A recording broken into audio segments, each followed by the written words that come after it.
Sungguh mengucap syukur ya Tuhan. Kembali kami boleh melihat penyertaan dan pimpinan Tuhan di dalam seminar keluarga, di mana kami boleh dilengkapi untuk diingatkan bahwa kami adalah milik Tuhan, bahwa kami harus hidup bersaksi bagi kemuliaan nama Tuhan. Kami bersyukur atas firman yang sudah Tuhan berikan melalui hamba Tuhan yang setia, Pendeta Dr. Stephen Tong. Kami serahkan kembali ya Tuhan, di dalam sesi yang terakhir ini. Kami minta belas kasihan dan penyertaan tangan kuat kuasa Tuhan melalui hamba-Mu ini. Curahkanlah berkat-Mu dan siapkan hati jemaat Tuhan untuk sungguh menerima curahan berkat-Mu.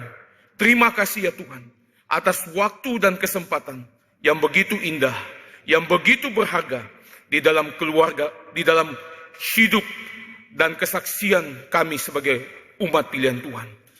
Kami serahkan waktu ke depan ini ke dalam tangan pengasihan. Di dalam nama Tuhan kami Yesus Kristus, kami berdoa, kami mengucap syukur kepada Bapa yang di surga. Amin. Puji Tuhan, kita boleh berbakti dan mendengarkan prinsip-prinsip yang penting. Cara mengkupas dan membahas keluarga. Saya percaya seluruh dunia tidak ada orang dari sudut ini. Ya, ini semua prinsip dasar yang orang tidak perhatikan. Orang cuma perhatikan kalau istri marah mesti bagaimana. Kalau suami menyeleweng mesti mana. Caranya dua. Satu, ya sudah tahan sabar. Kedua, ya bertengkar atau cerai. Sudah begitu ya. Enggak, kita mesti kembalikan kepada makna, prinsip, itu ordo, dan semua yang kurang diperhatikan oleh manusia.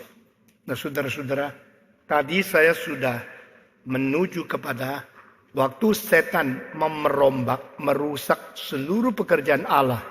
Dia memputarbalikkan ordo, memputarbalikkan sistem sehingga bikin kacau dulu ordo yang ditetapkan oleh Tuhan.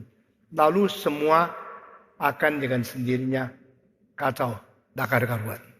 Dan kita mesti dengan cerdas, dengan bijaksana melihat secara tuntas sebenarnya setan mau apa. Di dalam kesulitan, saya sudah membiasakan diri tidak mengeluh, tidak kritik, tidak mengecam, tidak sedih, tidak putus asa, tidak menyerah.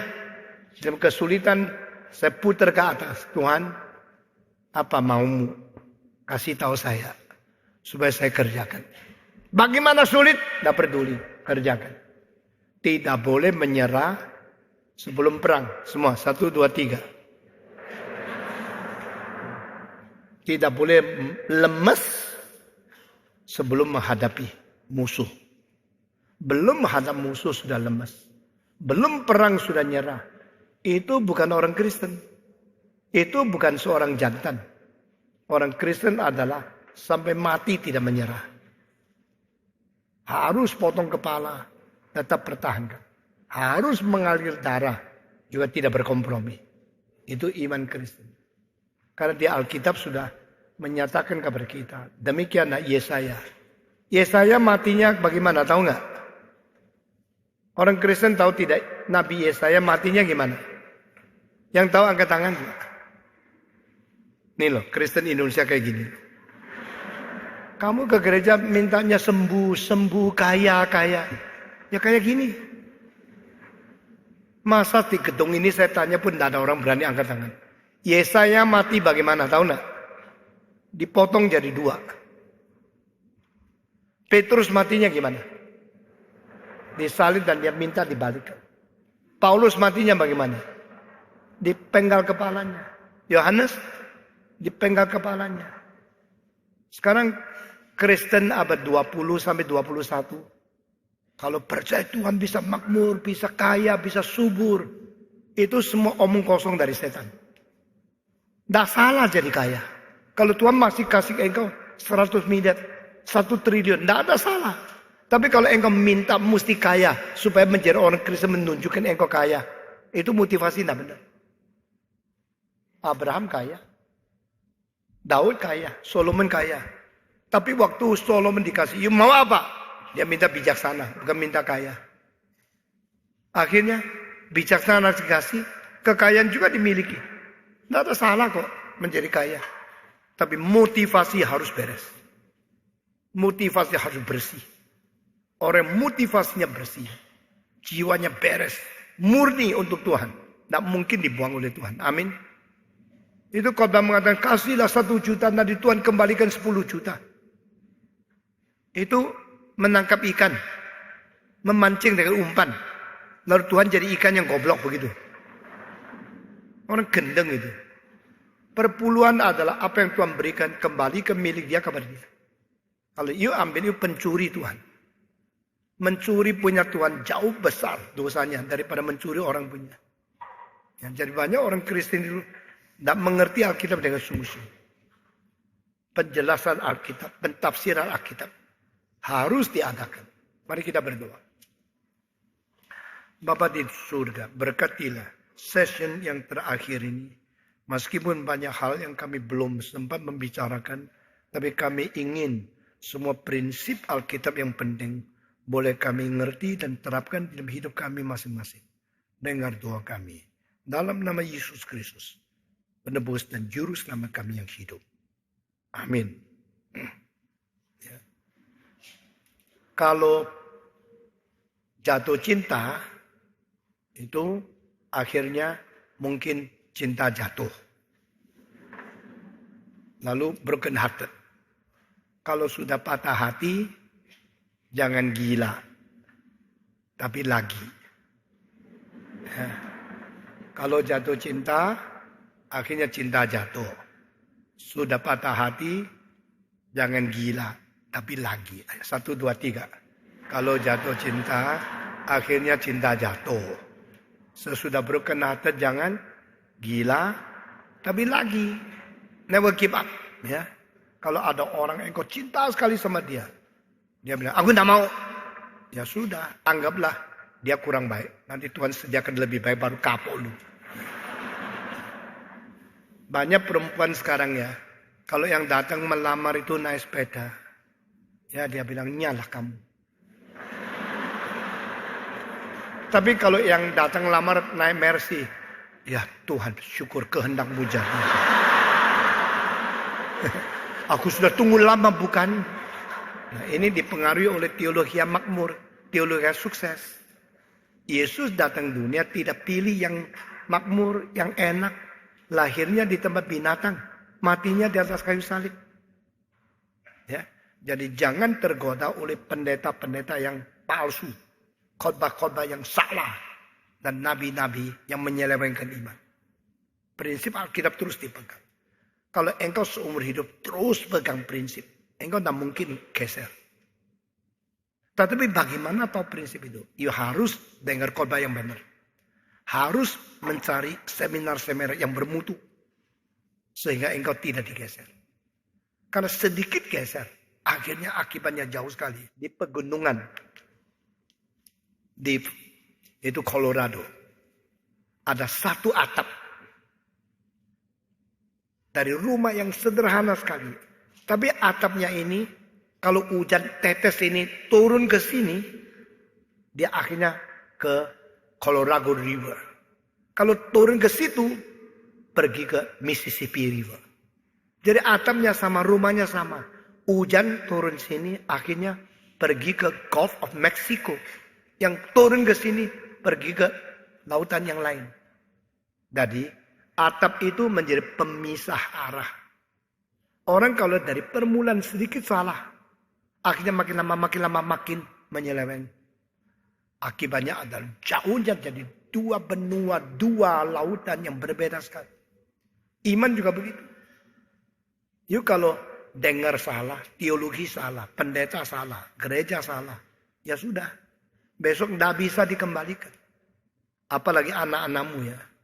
Ada anak-anak Indonesia yang pinter-pinter. Waduh, masuk dalam gereja yang salah. Di Singapura ada gereja, sebelum masuk semua rokokan. Nah, ngomong-ngomong dakar kepada kebaktian mulai masuk. Gereja saya di Singapura tidak. Jam 5 mulai. Itu jam 5.10 sudah penuh. ditulis ke lantai 2. Karena lantai 3 sudah tidak ada tempat. Yang datang itu banyak yang sudah dapat S3, S2 dari luar negeri.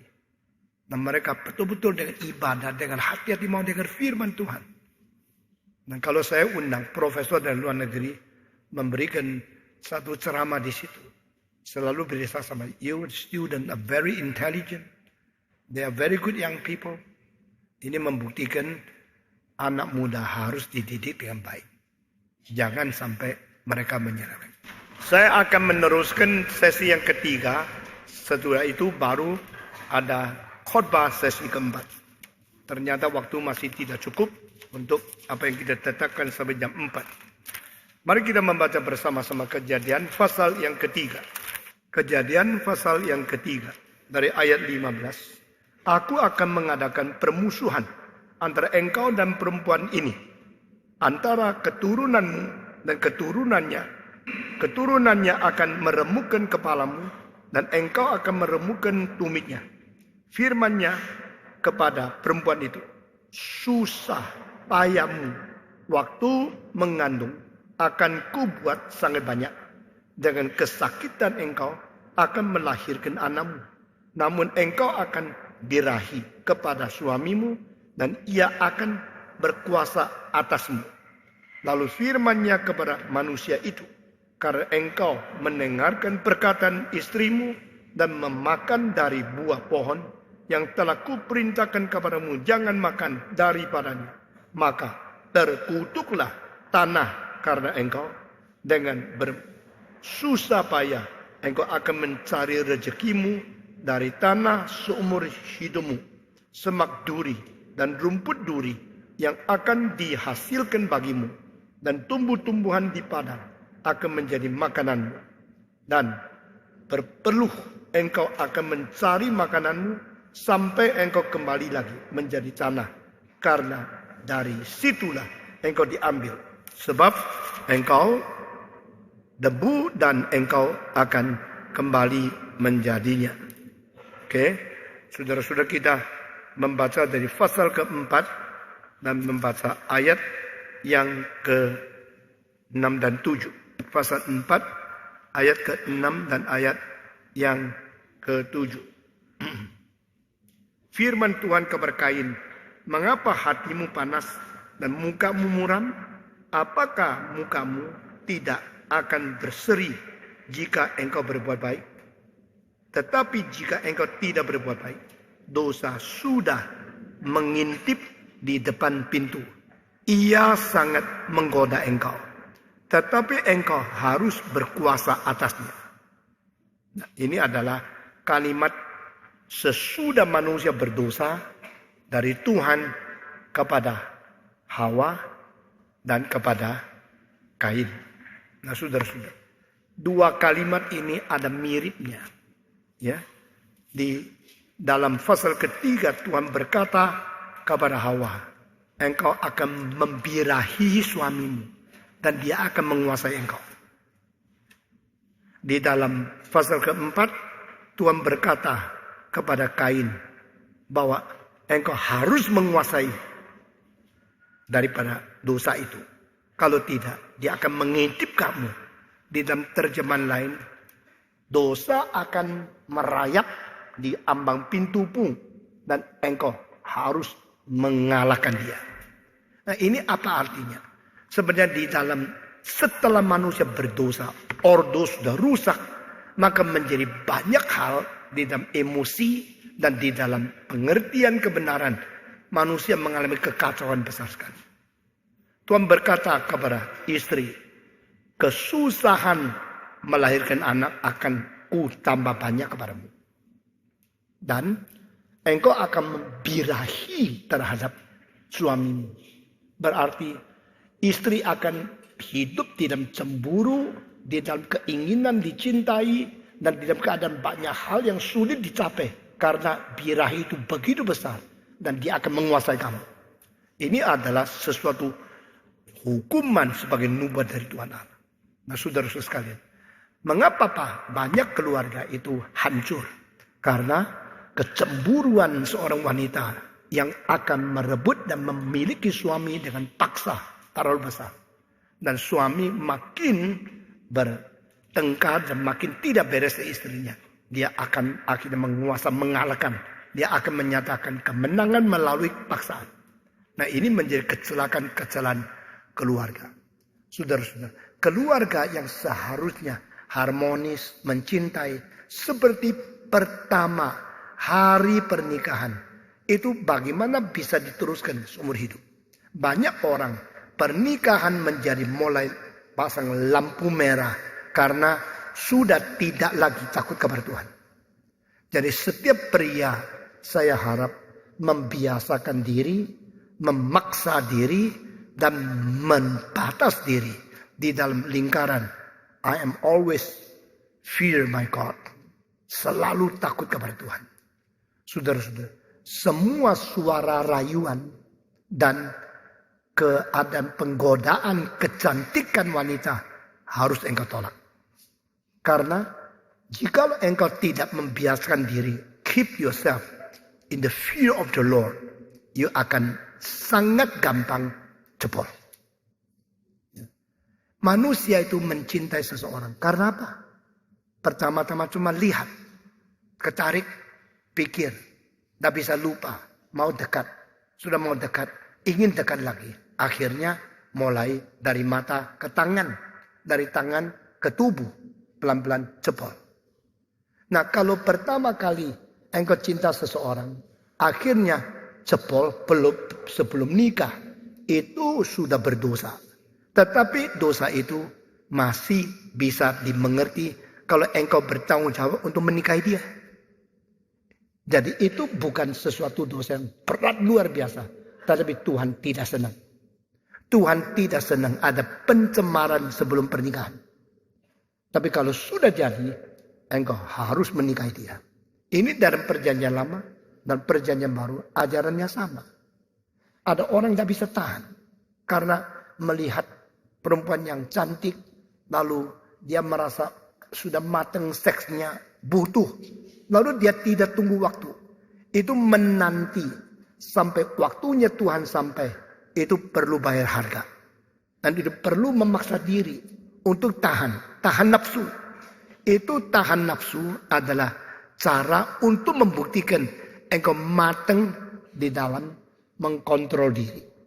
Itu sebab Kristen yang sejati tidak setuju premarital sex. Seks sebelum pernikahan itu kenikmatan hanya untuk mengisi kebutuhan birahimu sebagai orang yang tidak tahan. Hanya untuk mengisi kebutuhan engkau karena rohaninya dangkal. Hanya memenuhi kemauan untuk satu pelayanan sementara. Tetapi side effect daripada premarital sex itu akan menjadi sesuatu penyesalan, menjadi sesuatu kesan yang tidak baik yang mengikut engkau bertahun-tahun, berpuluh-puluh tahun. Ibu saya yang umur 33 sudah menjadi janda, harus membesarkan 8 anak dengan susah payah, jahit 1 jarum dengan 1 jarum. Kadang-kadang mengatakan kalimat yang sangat berbijaksana, tapi saya belum mengerti waktu masih muda. Jangan untuk kenikmatan berapa menit, lalu meninggalkan kesal, penyesalan untuk berpuluh-puluh tahun. Jangan menjadi orang bodoh, berbijaksana. Apa itu mah? Pokoknya dengar dulu. Nanti engkau besar, engkau tahu. Takut kepada Tuhan. Dan menahan diri. Mengontrol diri. Itu menjadikan engkau tidak jebol. Dan engkau bisa pelihara di dalam hal-hal yang memang sulit. Tapi bukan tidak mungkin. Saudara-saudara. Ada orang terlalu cepat nikah. Akhirnya sebelum matang sudah pilih. Lalu waktu dia makin matang. Makin merasa dulu pilihnya salah. Lalu menyesal kenapa terlalu cepat nikah. Maka saudara-saudara, lebih baik tidak nikah dari nikah salah. Lebih baik nikah lambat dari nikah gegabah. Ya.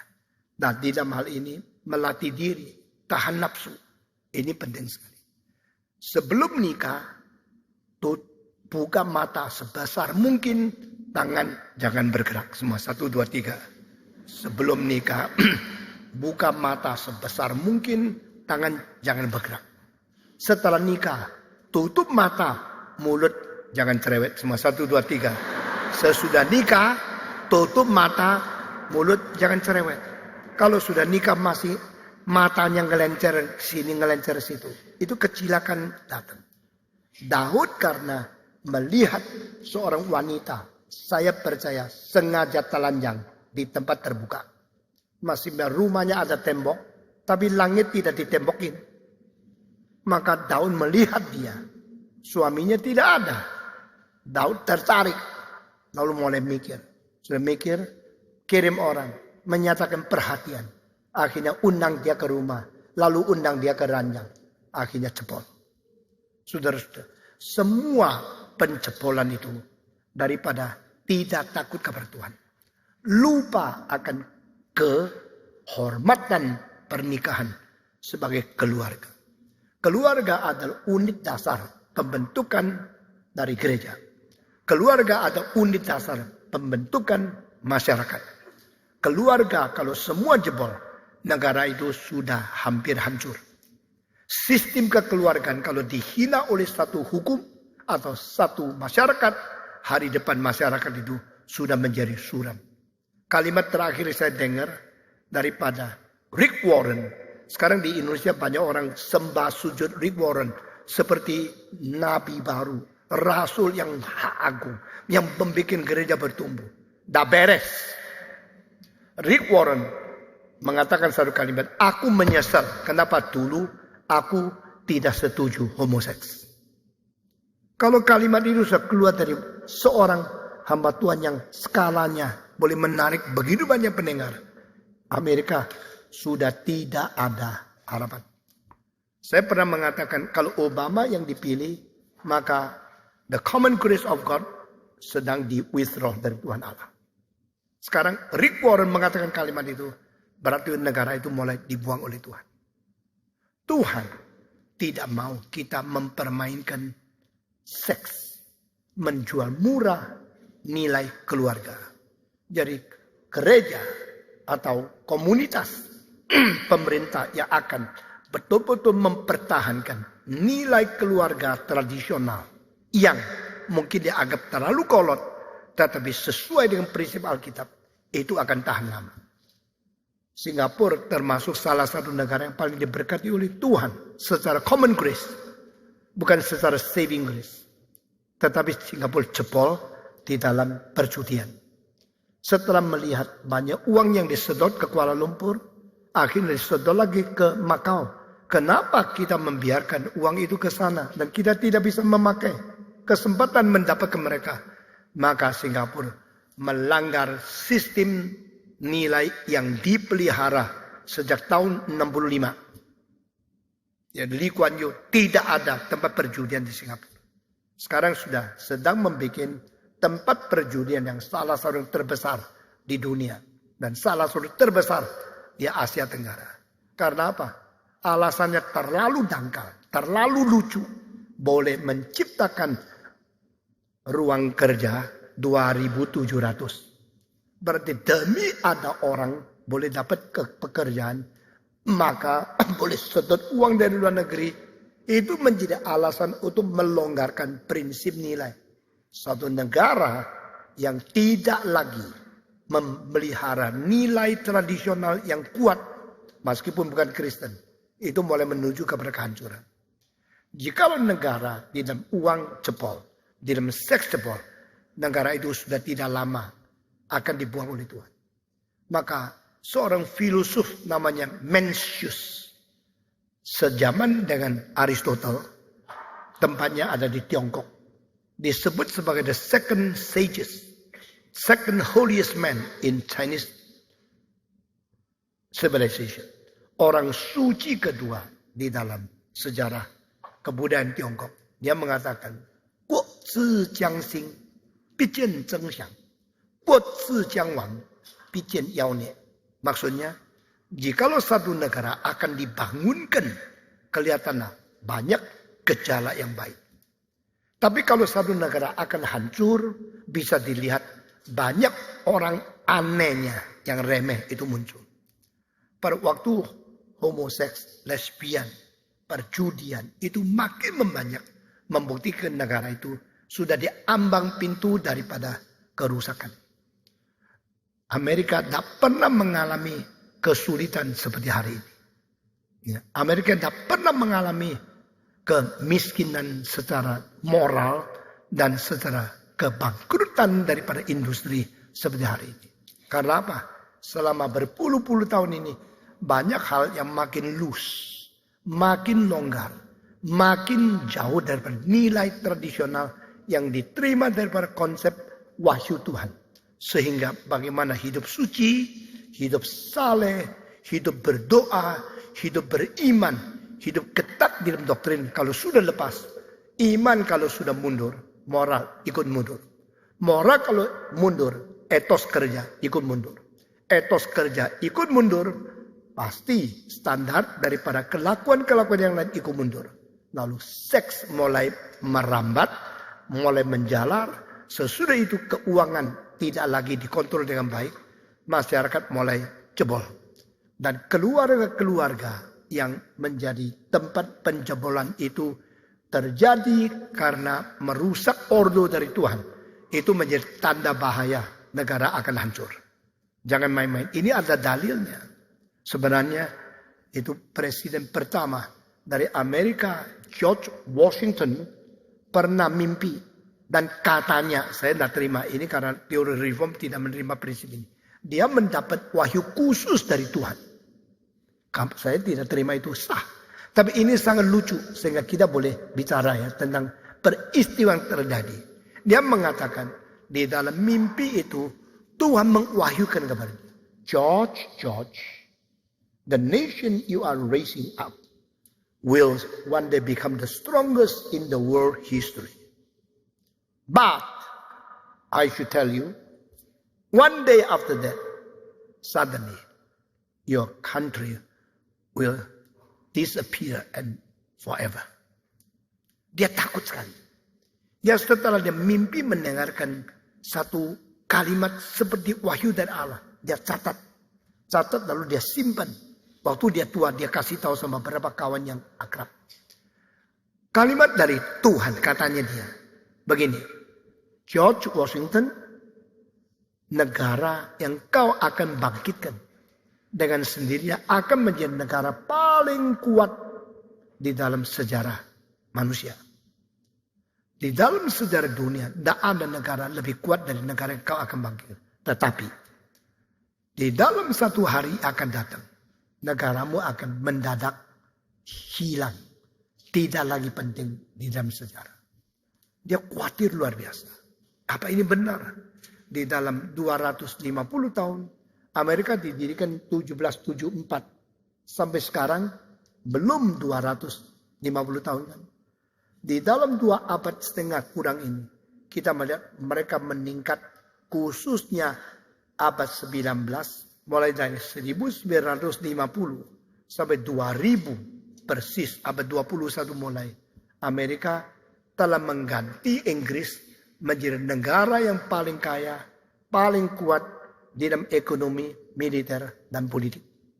Tetapi saudara-saudara, kira-kira 200 tahun yang lalu, Napoleon Bonaparte sudah pernah mengatakan kalimat, jangan menghina dan jangan lupa ada sebuah naga timur sedang tidur, yaitu Tiongkok.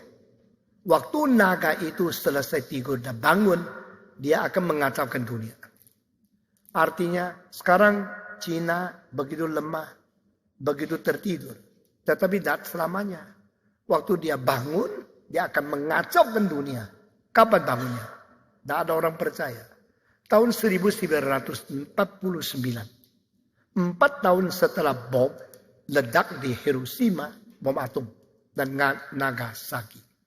Maka itu Marshall Plan ambil keputusan untuk membantu Eropa, tetapi tidak membantu Tiongkok. Perang sudah selesai. Negara yang dilanda perang, Polandia. orang Belanda kehancuran perlu dibangunkan kembali. Dan yang membangunkan kembali akan investasi uang banyak untuk mendapat imbalan daripada keuntungan profit yang akan datang. Tetapi Marshall, seorang jenderal yang dikirim daripada Amerika untuk meninjau pemerintahan Chiang Kai-shek dan pertarungan Mao Zedong di Tiongkok. Ya, setelah dari Tiongkok pulang ke Washington DC, dia mengatakan lain. Di Eropa saya lihat ada kemungkinan dengan American Aid, pertolongan dolar Amerika membawa Eropa kembali dibangunkan. Tetapi negara Tiongkok tidak ada kemungkinan. Karena negara itu apapun tidak ngerti. Yang ngerti cuma lahirkan anak. Ya. Jadi orang Tionghoa taunya lahir. Lalu dibiarkan mereka itu semua sakit. Dan semua tidak ada moral. Tidak banyak yang sekolah tinggi. Itu negara kalau ditolong. Maka American Aid dengan kekayaan Amerika sekarang. Dengan uang yang kita bisa bantu mereka sekarang. Bantu mereka 3.000 tahun pun tidak bisa bangkit. Jadi bagi dia, Tiongkok tidak ada kemungkinan dipulihkan menjadi negara kuat. Karena sudah mengalami peperangan dengan Jepang begitu lama. Mengalami lagi pertarungan antara Tiongkok nasionalis dan Tiongkok komunis. Maka itu negara akan makin porak-poranda dan makin tidak mungkin dibangunkan kembali. Maka Amerika akhirnya tidak banyak bantu Tiongkok. Malah sesudah 49 Chiang Kai-shek ke Taiwan, American help Taiwan, tidak help Tiongkok. Ini cerita yang sudah lalu. Nah, saudara-saudara, tetapi tahun 50-an, 1950-an, seorang sejarawan yang besar dari Inggris namanya Sir Arnold Toynbee mengatakan peramalan. Abad ke-21 adalah abad orang Tionghoa. Amerika akan turun.